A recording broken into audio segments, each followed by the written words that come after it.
Baik,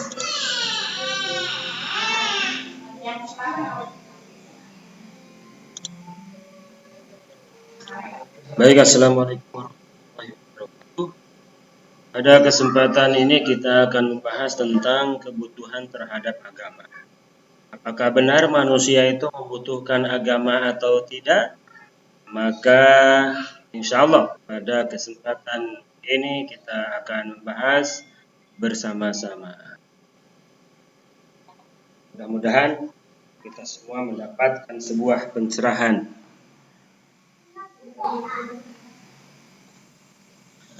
Sekarang apa pengertian agama terlebih dahulu ya. Jadi menurut Syekh Yusuf Al-Qardawi pada bukunya yang berjudul Menuju Pemahaman Islam yang Kafah ya, yang menyeluruh, maka di sini disebutkan bahwa agama itu adalah merupakan sebuah keyakinan atau i'tikad akan adanya zat yang gaib dan luhur, yang zat itu mempunyai perasaan-perasaan dan pilihan serta mempunyai pelaksanaan dan pengaturan terhadap berbagai hal yang diingini manusia, dan keyakinan bahwa seseorang itu memang diutus atau diperintah untuk bermunajat kepada zat yang tinggi itu baik secara sukarela atau terpaksa dengan segala kerendahan dan ketundukan.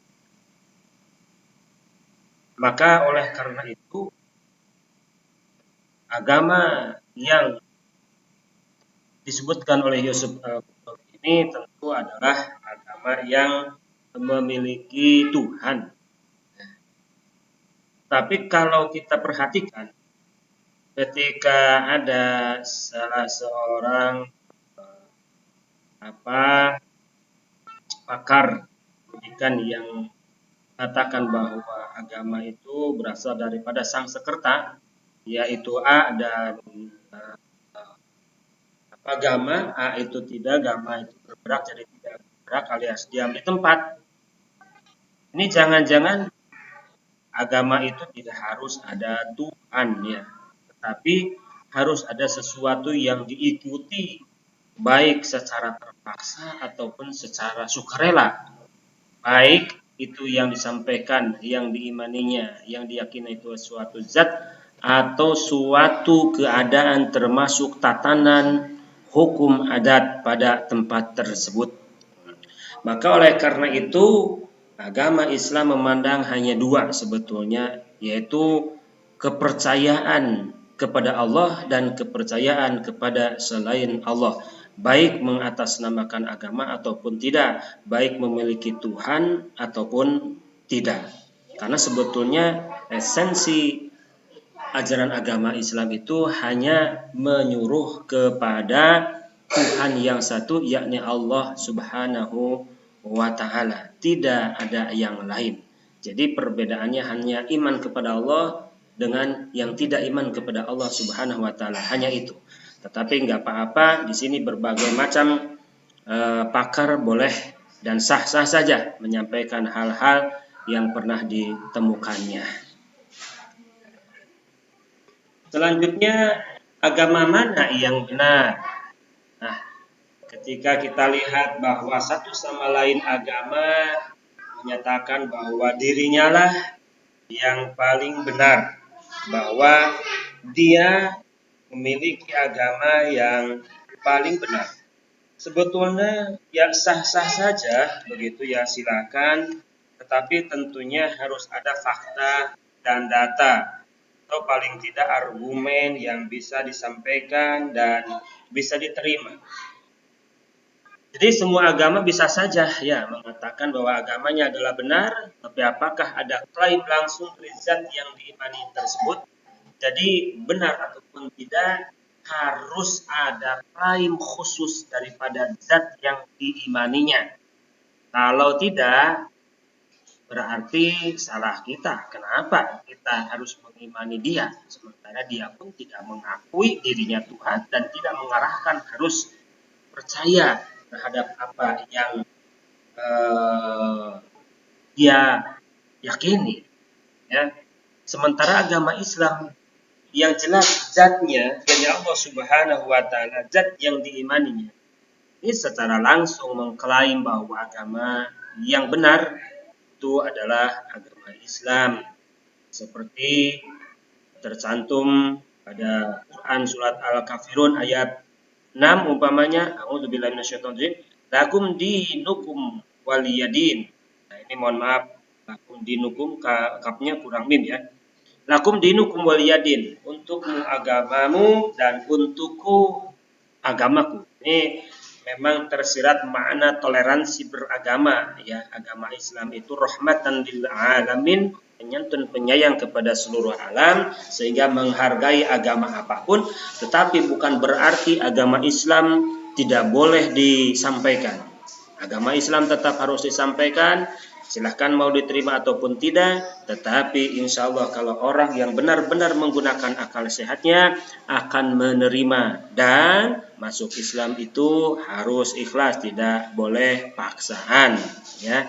Kalaupun umpamanya untuk sementara boleh sah-sah saja secara terpaksa karena memang seharusnya seperti itu, tetapi dari pemeluk Islam sendiri jangan pernah memaksakan kepada keyakinan orang lain. Nah, ini jelas ya, mengakui sesuatu zat di sini Allah Subhanahu wa taala, waliyadin, dan untukku agamaku, artinya agama Allah lah yang benar. Kemudian di dalam surat Al-Imran ayat 85, Allah juga menyampaikan, wa may yabtaghi ghairal islami dinan falan yuqbala minhu wa huwa fil akhirati minal khasirin.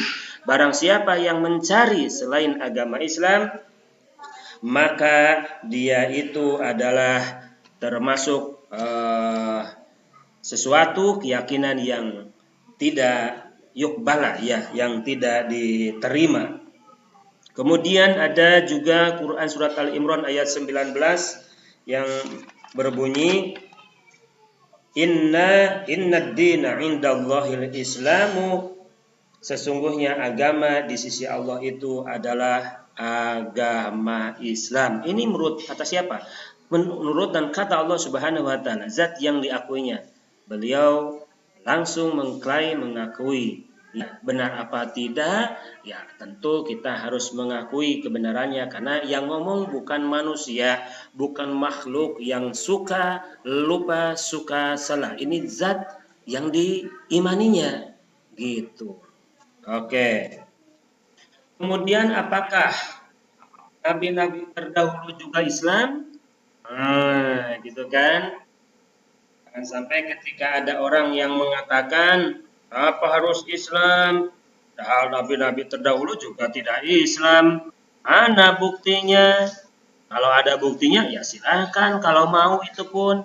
Yang jelas di dalam Islam itu tidak benar. Kenapa? Karena banyak dalil-dalil yang menunjukkan bahwa nabi-nabi terdahulu pun adalah Islam. Hanya memang dulu itu tidak perlu kelihatannya untuk menyebutkan yang iman kepada Allah itu namanya orang Muslim, agamanya atau keyakinannya Islam. Tidak harus. Kenapa? Karena pada waktu itu tidak ada nama-nama agama selain ada yang beriman kepada Allah dan yang tidak beriman kepada Allah. Ada yang melaksanakan perintah Allah, ada yang tidak. Hanya itu perbedaannya. Yang melaksanakan itu artinya orang yang menyerahkan diri. Pelaksanaannya Islam, orangnya adalah Muslim. Nah, ini di dalam Quran surat Al-Imran ya, umpamanya ayat 67 ya. A'udzubillahi minasyaitonir rajim. Ma kana Ibrahimu yahudiyyan wala nasraniyyan walakin kana hanifan musliman wa ma kana minal musyrikin. Maka minal musyrikin, Nabi Ibrahim itu tidak musyrik, tidak menyekutukan Tuhan. Kan hanifah musliman, Nabi Ibrahim itu adalah berpegang teguh, condong kepada musliman, kepada Allah sambil menyerahkan dirinya kepada Allah, tunduk kepada Allah, artinya adalah muslim. Kalau dibahasakan sekarang berarti agamanya agama Islam, karena dia itu muslim, orang yang yang tunduk kepada perintah Allah Subhanahu wa taala. Kemudian dalam surat Al-Baqarah ya, dalam surat Al-Baqarah ini dijelaskan ووصى بها إبراهيم بنيه ويعقوب يا بني إن الله اصطفى لكم الدين فلا تموتن إلا وأنتم مسلمون. Nah ini ada kata-kata fala tamutunna illa wa antum muslimun. Nabi Ibrahim menyampaikan kepada anak cucunya di antaranya Nabi Yakub alaihissalam, janganlah kalian semua mati kecuali dalam keadaan Islam. Ya, keadaan muslim, ya muslimun adalah orang-orang yang Islam yang menyerahkan diri. Nanti Nabi Ibrahim menyuruh kepada anaknya dan anak mengikuti Nabi Ibrahim yang di antaranya adalah Nabi Yakub alaihissalam, dia juga muslim. Dalam Quran surat Yunus 84 ya, wa qala Musa ya qaumi in kuntum amantum billahi fa'alaihi tawakkalu in kuntum muslimin.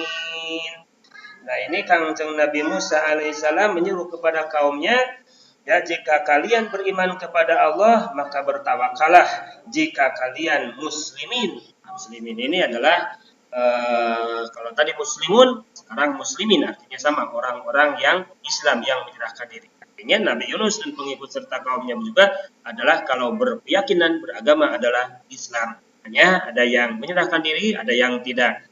Pada waktu itu tidak disebutkan yang mengikuti muslim, kemudian yang tidak disebut agama apa. Yang jelas tidak muslim saja waktu itu, Bah. Ya. Kemudian dalam Quran surat Al-Imran umpamanya ya ayat 52, A'udzu billahi minasyaitonir rajim. Amanna billahi wasyhad bi anna muslimun. Kami beriman kepada Allah dan saksikanlah bahwa kami adalah orang-orang yang berserah diri atau Islam. Ini adalah pengakuan kaum Hawariyin, yakni sahabat-sahabat setia Nabi Isa alaihi salam. Ya, mereka pun mengatakan dirinya Islam, artinya adalah orang muslim. Baik, selanjutnya adalah bagaimana menyikapi orang yang berpaling dari agama. Karena di dalam beberapa catatan Syekh Yusuf Al-Qardomi mengatakan bahwa memang tidak diragukan lagi dan jelas diakui ada orang yang membantah terhadap adanya agama sampai mereka merasa bahwa kemajuannya bukan karena agama.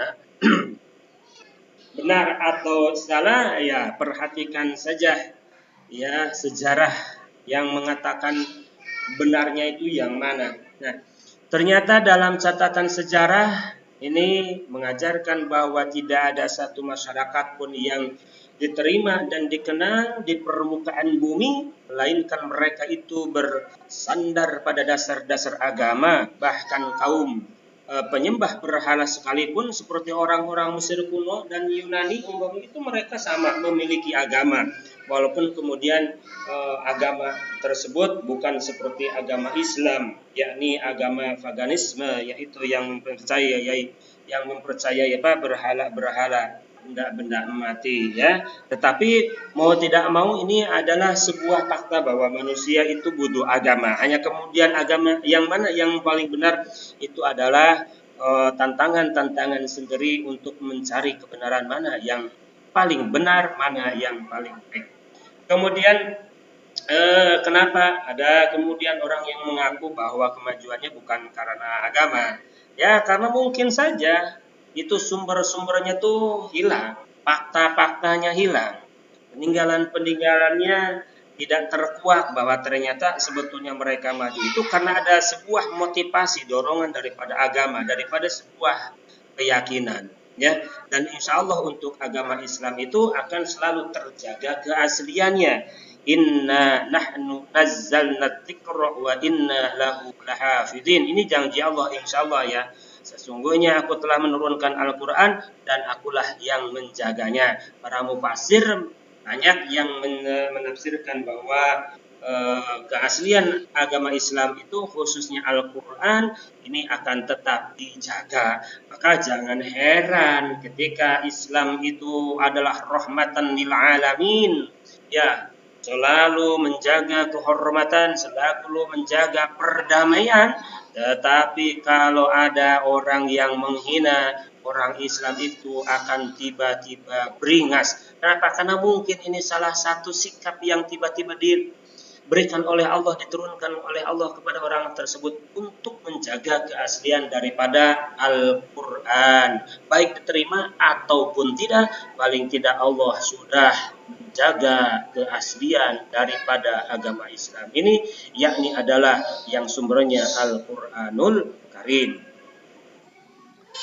Nah, ini ya, ada beberapa catatan. Ini ada Dr. Karl Bang, ini dalam Yusuf Qaradawi dinyatakan, disebutkan bahwa beliau pernah menyampaikan bahwa sesungguhnya orang-orang yang sakit dari seluruh penjuru dunia yang pernah berkunjung untuk berobat kepadaku, katanya, dalam kurun 30 tahun ini, sebab sakit mereka itu adalah karena kurangnya keimanan dan rapuhnya akidah mereka, sehingga mereka itu tidak akan pernah dapat menemukan obat kecuali setelah mereka mau kembali kepada keimanan mereka. Ternyata keimanan juga bisa menyembuhkan seseorang. Ya, kemudian ada juga ini William James, ini seorang filosof yang lahir di New York ya, sekitar tahun 800 ya, ya sekitar 1842-an ya, ini pernah menyampaikan bahwasanya sesungguhnya obat yang paling mujarab untuk segala kekacauan, tidak diragukan lagi katanya, adalah keimanan. Ya, keimanan kepada suatu zat yang Maha Esa, yang Maha Kuasa, yang bisa mengabulkan berbagai macam kegalauannya, yang bisa mengabulkan berbagai macam permintaannya.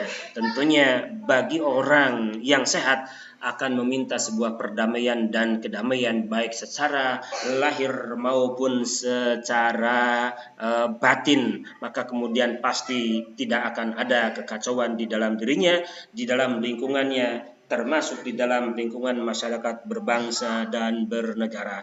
Maka oleh karena itu sekarang jelas bahwa manusia itu membutuhkan agama, khususnya adalah agama Islam yang memang bikin dirinya menjadi tenang, masyarakatnya menjadi damai. Tapi itu pun kalau memang masyarakatnya seluruhnya mengimani Allah dan melaksanakan ajarannya. Tetapi kalau tidak, maka mungkin saja itu dan besar kemungkinan akan terjadi harapan-harapan perdamaian kedamaian itu susah untuk